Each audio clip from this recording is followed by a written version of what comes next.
Hay diferentes propuestas en el mundo. Una en nuestro país que es muy interesante y es transformar estos desechos, porque en algún punto dejan de tener vida útil, en pavimento. ¿Cómo transformarlo? ¿Cómo reconvertirlo? Bueno, en el mundo se fabrican cerca de 130.000 millones de mascarillas al mes.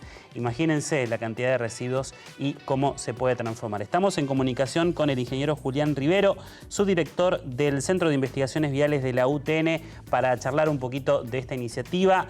Julián, buenas tardes. Nahuel de La Voz de la Ciudad te saluda. ¿Cómo estás? ¿Qué tal? Buenas tardes a todos. Gracias por este contacto. Julián, ¿cómo surgió esta iniciativa? Bueno, nosotros habíamos visto una idea que estaban manejando desde una universidad australiana en cuanto al emplear barbijos triturados para alguna aplicación civil en particular. Y lo que se nos ocurrió era que podíamos hacer algo, estudiar algo similar para la constitución de bases de pavimentos con suelo fino, es decir, mezclas en las que se incorpora el barbijo triturado, el barbijo que comúnmente denominamos como el celeste, para que tengamos una idea, cortado de alguna manera e incorporado al suelo en reemplazo de, por ejemplo, de cemento o cal o arena, que es lo que comúnmente se emplea como material comercial para darle mayor aptitud vial a esas bases. Estas son bases, son capas que van por debajo de la capa de rodamiento asfáltica, que se ubican entre lo que es esa capa de rodamiento asfáltico y lo que es la subrasante, que es el terreno natural.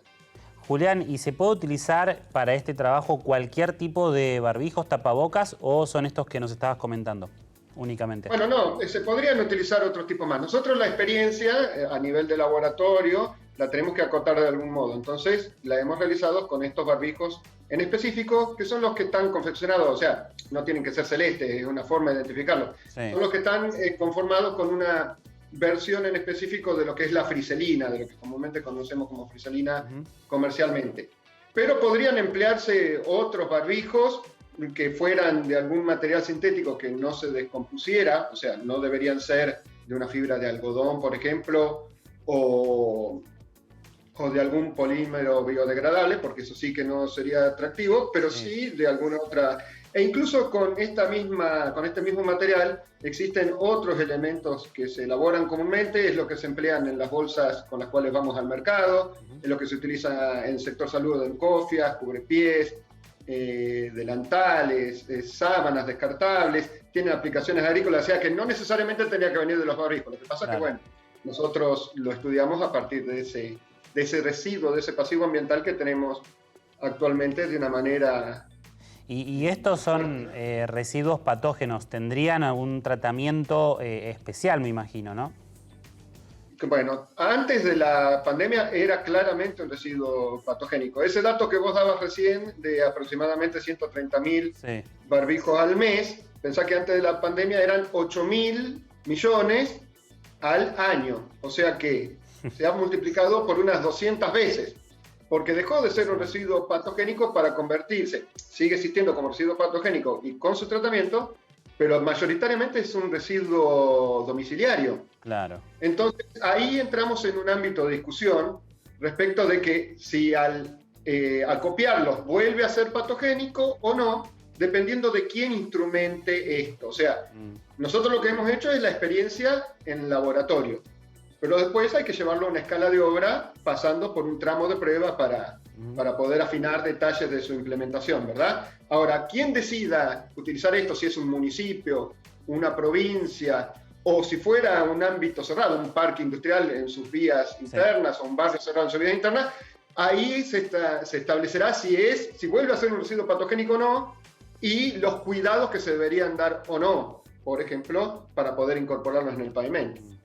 Vos recién lo estabas comentando, pero ¿cómo sería el proceso para transformar estos barbijos en pavimento? Más o menos, si nos podés dar algún... Sí, no es mayor el problema, es de alguna manera llevarlo a un tamaño que sea manejable con los equipos que habitualmente tenemos en las obras viales para este tipo de aplicaciones, que son rastras, arados, y luego hay unos sistemas de compactación, pata de cabra, rodillo liso y demás, que son los que habitualmente se utilizan. Para que eso sea posible y no se arrastre, debe ser menor el tamaño de las partículas estamos hablando de aproximadamente 20 milímetros por lado, o sea, un par de centímetros por lado.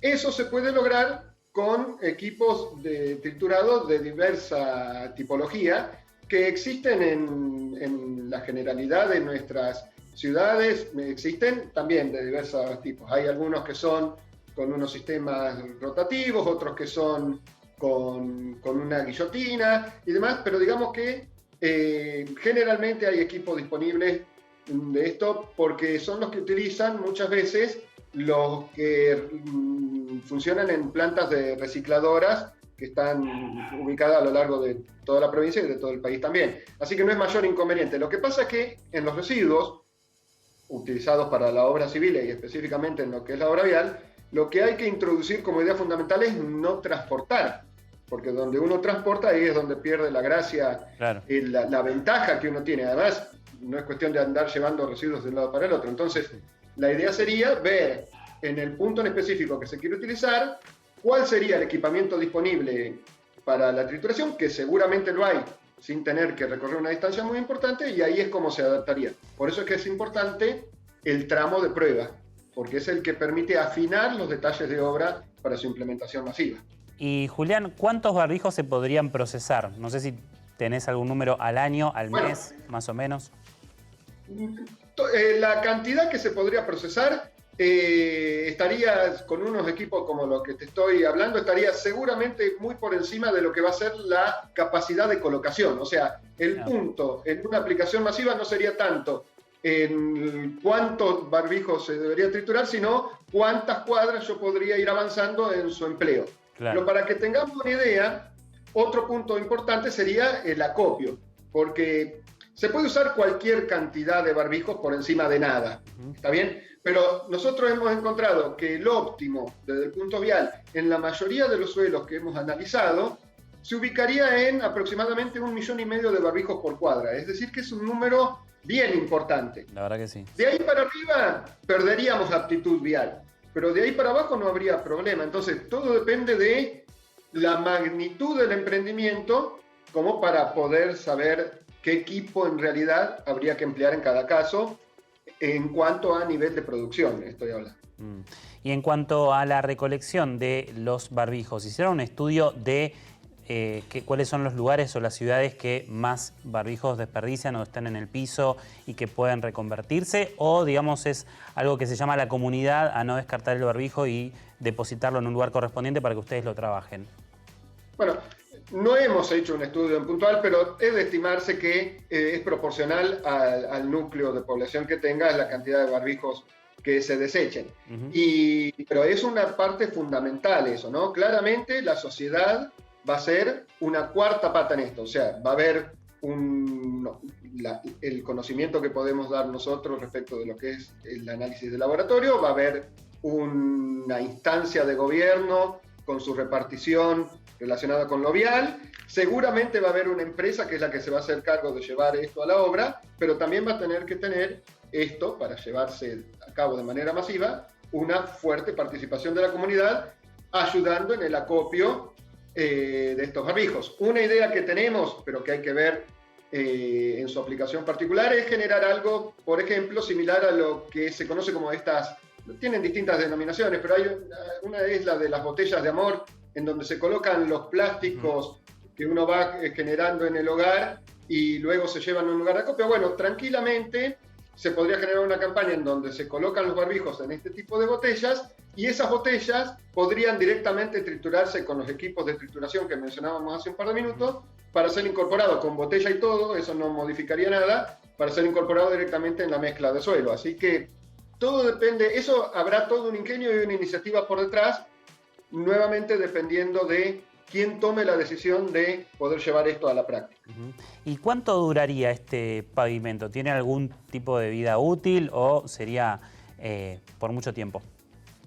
La vida útil va a ser la misma que estamos intentando que sea al menos la misma que la que se tendría con el material comercial. Estamos tratando, en lo vial, nosotros lo que hacemos es especificar cierta aptitud vial. Entonces eso lo lográs con algo. O lo lográs con el cemento, con la cal, con la arena, y en este caso con contenidos del barbijo o con la totalidad del barbijo. Todo depende también del suelo del que partas, ¿está bien? querés lograr mayor aptitud vial, podrías tener mayor vida útil. Lo que sí no va a estar limitada la vida útil es por el barbijo. Porque pensemos que un barbijo de este, hemos recolectado diversos datos, pero supongamos que es un barbijo que tiene una vida útil de unos 450 a 500 años para dar un entorno. El geotextil que se utiliza, el textil que se utiliza, que es un textil no tejido, eso supera ampliamente varias vidas útiles de un pavimento y sobre todo de las características de lo que estamos pensando. Pensemos que en un caso extremo podríamos estar hablando de una aplicación que tendría sentido sin una rehabilitación, unos 15 años, pero como algo muy extremo. Entonces, comparativamente con la vida útil de ese textil, es ínfimo, no estaría limitada por ese aspecto. Y Julián, ¿en cuánto tiempo podrían concretar este proyecto? Y también hablando un poco de los precios, los costos, que quizás los gobiernos o las empresas lo verifican, ¿no? Si ya tienen algún estimativo y cuándo ya estaría disponible. No, la posibilidad de disponer nosotros nuestros estudios de prefactibilidad a nivel laboratorio ya los tenemos finalizados. Bien. O sea que el tiempo estará en cuanto a los otros actores para poner en marcha, sobre todo el tramo de pruebas, porque tampoco es cuestión de vender un problema, ¿no? Claro. Poder tener ese tramo de prueba es fundamental. Y por supuesto, en relación a eso, tiene que ver con la segunda parte de la pregunta, con lo que sean los costos, porque en cada aplicación en particular habrá un componente de costo distinto. El residuo, el material, sí. O sea, lo que genera la comunidad, en ese sentido no tiene un costo. Lo que sí va a tener un costo es el sistema de recolección que se genere, claro, mayor o menor dependiendo de la participación de la comunidad que se tenga, lo que sea el triturado en función de la envergadura y de la magnitud del equipamiento que se pueda utilizar, y lo que sean los costos que se involucren por su aplicación en obra. Pero la idea sería de que lo que uno estaría haciendo es disminuyendo costos respecto de lo que son las alternativas tradicionales. Pero eso por un lado, porque además estamos reduciendo un costo ambiental, que es ese pasivo ambiental que generamos, que tiene una componente visible hoy, que es lo que vemos es la cantidad de barbijos que están tirados por la calle y demás, que es visible, pero además va a tener una componente a futuro, porque esos barbijos, de un modo u otro, van a terminar en algún curso de agua y van a terminar descomponiéndose en lo que se conocen como los microplásticos, que son los que consumen la fauna acuática, que después a la vez la consumimos nosotros, o sea que en algún momento eso termina siendo un problema de costo, de salud y demás. Eso es lo que se conoce como el ciclo de vida, o sea que no se trata de un análisis solamente de inversión inicial, sino de tener en cuenta todos aquellos aspectos que entran en juego. Claramente es una propuesta muy conveniente para todos, principalmente para el medio ambiente, Julián, así que estaremos atentos a los avances de este trabajo que están realizando y cuenten con nosotros para visibilizarlo. Te mandamos un abrazo enorme, muchas gracias. No, muchas gracias a ustedes justamente por eso, por darnos la posibilidad de divulgar y a disposición para lo que necesiten en las temáticas viales, desde el LEMAC, el Centro de Investigaciones al cual pertenezco, de la UTN La Plata, a entera disposición. Un abrazo para vos y todo el equipo. Gracias.